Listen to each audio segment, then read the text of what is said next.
দিন দিন প্রযুক্তি পাল্টে যাচ্ছে। আগে যেখানে দাঁড়িপাল্লা দিয়ে ধান মাপা হতো, এখন ডিশ দিয়ে ধান মাপা হচ্ছে বা মিটার দিয়ে ধান মাপা হয়।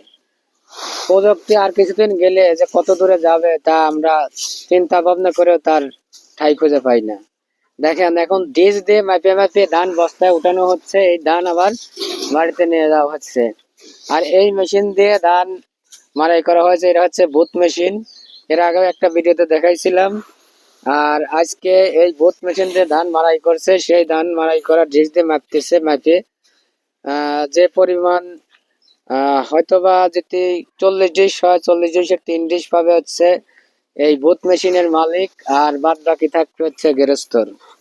তো ভিডিওটা অবশ্যই আপনারা দেখবেন, শেয়ার করবেন, লাইক করবেন, কমেন্ট করবেন। আরো নতুন নতুন ভিডিও দেওয়ার চেষ্টা করব। ভিডিওটা শেষ পর্যন্ত দেখবেন। সবাইকে ধন্যবাদ।